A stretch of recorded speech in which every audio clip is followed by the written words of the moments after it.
ang hirap ng pakiramdam na dati ikaw ang nagbibigay. Ngayon ikaw na yung umaasa sa ikaw na yung binibigyan. Tradisyon na ng pamilya Abanes ang pamimigay ng groceries sa mga nangangailangan tuwing Pasko. Hindi man masagana, sapat ang kanilang kita para tustusan ang pangangailangan ng tatlong anak at makapag-ipon. Pero noong 2024, lumihis ang kanilang buhay sa isang aksidente. Yung bike niya is nag-shoot dun sa pinakabutas ng cover ng kanal. Pero dahil ito nga yung tumama sa kanya, tapos dito, high cervical spinal injury, paralyzed siya, chest down. Hindi niya kayang magsubo, kumain ang kanya, walang bladder control, walang sensation. Halos 2 dekadang nagtatrabaho sa Japan ng asawa ni Rosel Abanes na si Hener. Si Rosel naman may sarili ring trabaho rito sa bansa. Kapwa nag-ipon sila para sa kinabukasan ng kanilang mga anak. Pareho kaming lumaki sa hirap ng asawa ko. Pag summer, sabi niya, titinda siya ng ice cream o nagtrabaho as laborer sa construction. Ako naman, high-stroke na yung tatay ko nung high school ako. So, nagkapag-college naman ako through scholarship. So, i-imagine mo yung iginapang namin na makapag-aral para hopefully yung mga anak namin magkakaroon ng mas maganda.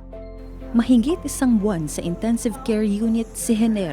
Kahit pa nakamenos sa bill ang nakuhang guarantee letters, kaltas ng PhilHealth na nasa 70,000 pesos at 10,000 pisong tulong mula sa Social Welfare Department. Ang lahat ng kanilang ipon, unti-unti ring naubos. Bukod kasi dun sa sinasabi kong hospital bill, yun kasing doktor namin is kumuha pa rin ng outside doctors from Manila. Yung hospitalization namin, siguro mga 3.5 M ang nagastos namin, pati yung sa labas.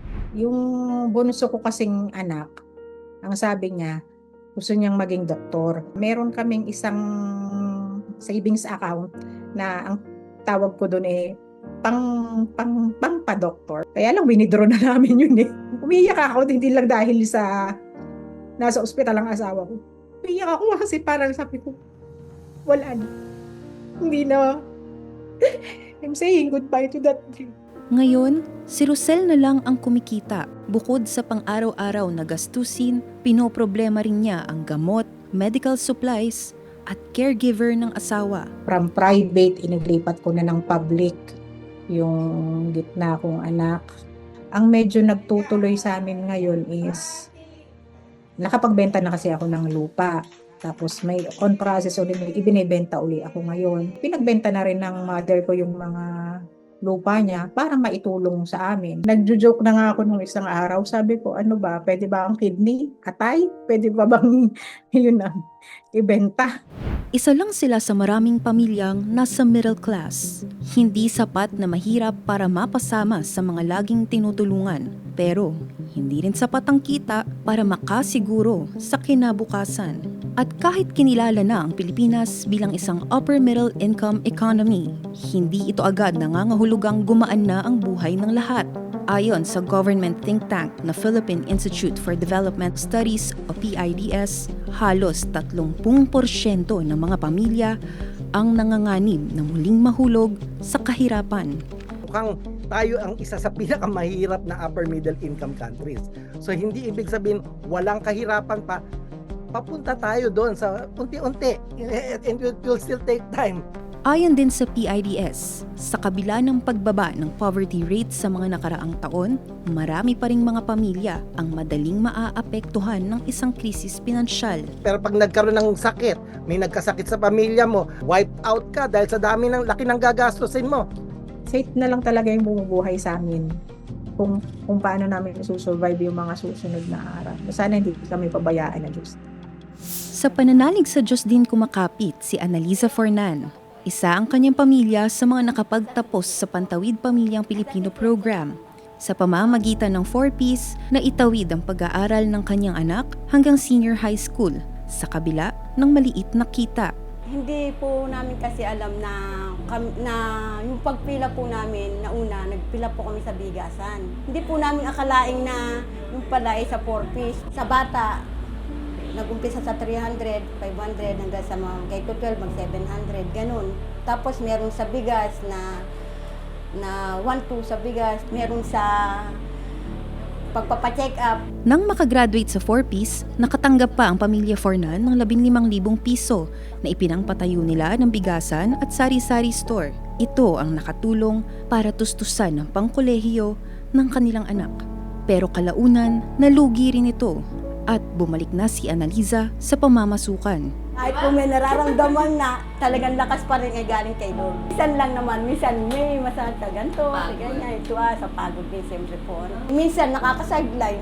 Minsan, pag may nagpapalinis yan, pag lilinis ako, yung ganun po. Tapos pag may nagpapalabang, ang asawa ko po noon ay wala, ano lang ang trabaho niya, salit-salit lang. Ngayon, hindi na lang si Analiza ang bubuhat sa pamilya. Nakapagtapos na sa kursong education ng kanyang anak at naghahanap na ng trabaho, isang pag-asang maaaring lalong magpagaan sa kanilang pamumuhay. Sana ay magpatuloy ang 4-piece sa mga taong talagang nangangailangan. Matagal ng panahon kasi kami naging member ng 4-piece. Halos 10 years kami nasa 4-piece. Kaya magaan sa kalooban ko na maalis kami. Kumbaga, yung iba namang na nangangailangan ay siyang makatanggap. Pero ayon sa PIDS, hindi sapat ang isang programa lamang.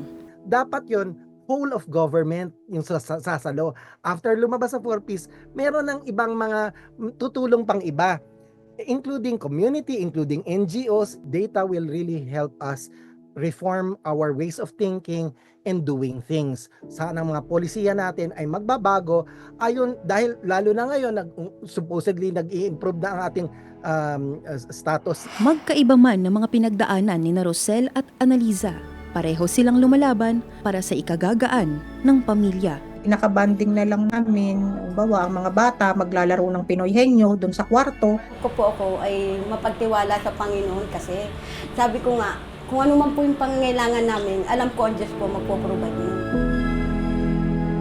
Patunay ang kanilang kwento na ang sukatan ng pag-unlad ay hindi lamang sa pag-angat ng ekonomiya, kundi sa kakayahan ng bawat pamilya na harapin ang pagsubok ng hindi nauuwi sa pagkawala ng kanilang pinaghirapan. Para sa impormasyong napapanahon at on-demand, Sofia Choco, Newswatch Plus.